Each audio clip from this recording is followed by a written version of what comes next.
Hey, salut tout le monde! J'ai fait une petite découverte assez sympa en me promenant un petit peu, en faisant mes petites recherches.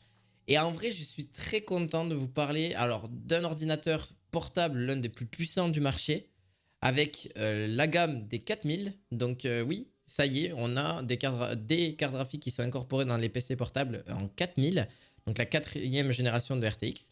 Alors bien sûr, version mobile, donc version plus forcément en performance un petit peu plus faible que la 4090 que vous pouvez retrouver sur les gros PC en général. Mais ça reste plutôt sympa. Par contre, il y a des points négatifs forcément. Bon, vous en doutez bien, c'est sûr et certain, c'est son prix. Clairement, c'est vraiment très abusé. C'est la marque Razer qui fait ça. D'ailleurs, si vous le souhaitez, encore on sait jamais. Si vous êtes vraiment intéressé, vous avez un très bon budget, vous l'aurez en description de vidéo. Mais clairement, je trouve que ça fait cher pour ce que c'est. Mais voilà, c'est mon avis à ce niveau-là. Mais ça reste quand même sympa parce que ça reste quand même une prouesse technologique aussi. Donc, vous avez donc une nouvelle technologie qui est arrivée, donc le Max-Q 5e génération, entre guillemets. Donc, on pourra retrouver cette caractéristique, donc je vais vous dire maintenant, donc elle est vraiment plutôt pas mal en vrai.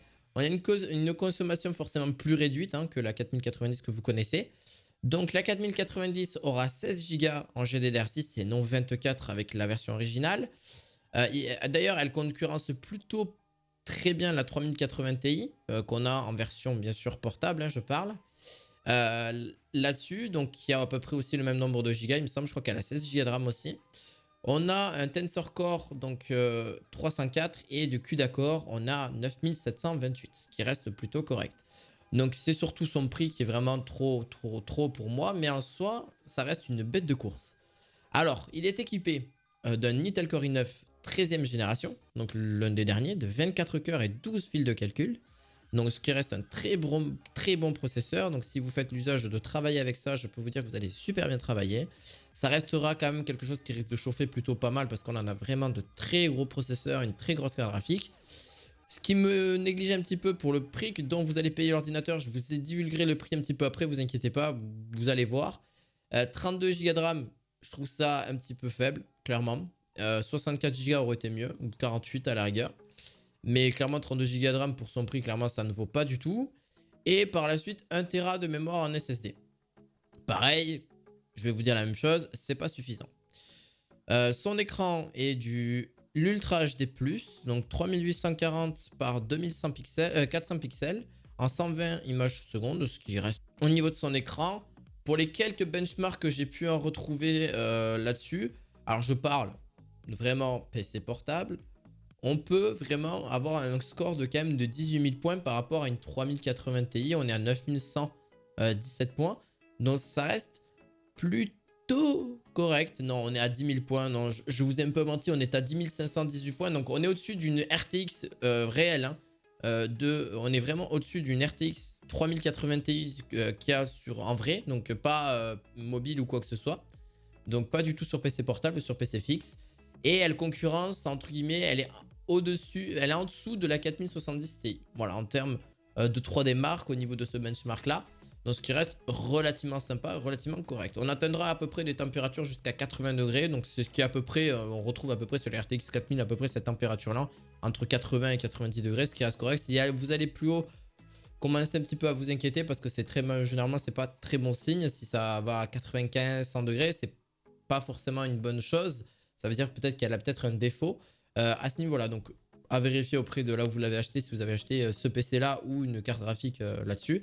D'ailleurs, n'hésitez pas à aller voir les vidéos que j'ai sorties sur les cartes graphiques. Vous allez sur ma chaîne, tout simplement. Vous allez sur les vidéos, vous tapez dans l'onglet recherche de ma chaîne, carte graphique, vous allez voir, il y a pas mal de vidéos qui pourraient vous intéresser sur les RTX 4000 ou même les AMD qui peuvent être sympas. Donc, vraiment, qu'est-ce que ça donne en jeu? Clairement, vous allez me dire, parce que franchement, qu'est-ce que ça donne en jeu? Eh bien, en vrai, ça reste super bien. Par exemple, pour du Cyberpunk, c'est l'un des plus gros jeux qui consomme le plus possible que dont je connaisse. Et en vrai, on a quand même, même moi, je suis assez bluffé, on a quand même 65 FPS en 4K, 120, enfin, jusqu'à de la 4K 120. Elle arrive à aller jusqu'à à peu près, donc si on désactive voilà, si on désactive ou on active le DLSS, là on l'active, on est à 96 FPS, ce qui est quand même pas trop mal pour du 61 millisecondes de latence. Voilà, ce qui commence à faire en termes de latence. Voilà. C'est à peu près ce qu'on obtient avec une 4070 Ti de bureau. Hein. Voilà, vraiment comme je vous l'ai dit un petit peu tout à l'heure. Elle a commencé à concurrencer les grosses cartes graphiques. Voilà, le DLSS 3, pour ceux qui ne l'avent pas, ben, comme je l'ai évoqué, ben, en vrai, il s'agit d'une technologie phare de chez Nvidia. Cette technologie super sampling, en gros, passe ici à la 3e génération qui permet non seulement d'ailleurs d'exploiter des pixels en créant un rendu à faible définition, mis à l'échelle par la suite par les cœurs Tensor, dont je vous ai parlé tout à l'heure, mais également de gérer des images. Et faire du jeu vidéo en 4K, c'est possible, mais il ne faudra pas demander plus de graphisme que ça. Mais par contre, du 1440p, ça sera sans aucun souci. Comme vous l'avez pu le deviner, l'excellence a un prix, très clairement, c'est 5400 € pour ce PC-là. Donc voilà, 5400, c'est vraiment énorme, c'est trop. C'est beaucoup, beaucoup, beaucoup trop, clairement. C'est pas du tout, je pense, donné à tout le monde. Donc si vous avez du budget et que vous avez envie d'un ordinateur très puissant, portable, bah allez-y. Mais c'est clairement pas du tout le PC portable que je conseille, moi, à proprement parler, parce qu'il va clairement perdre sa valeur très très rapidement, parce qu'il y a forcément d'autres constructeurs qui vont s'y mettre. Et moi, je pense que c'est plus un PC vraiment portable, comme je l'ai dit tout à l'heure, qui manquait déjà de stockage et de RAM pour moi, pour son prix-là, clairement. Parce qu'à 5400 €, vous avez un PC de bureau, mais une tuerie. Hein. Vous avez un setup très bon, vraiment très très bon. Là, clairement, pour ce prix-là, ça vaut pas forcément du tout le coup. Moi, je pense que ça vaut vraiment à peu près 3500-4000 € et à la rigueur. Et encore, vraiment, avec ce qu'ils ont mis à l'intérieur, ça vaut 3000-3500 €. Je pense pas que ça vaut 4500-5000 €, clairement pas. Dites-moi dans les commentaires si vous trouvez ça juste, que ça vale en tout cas 5400 €. Je suis pas sûr.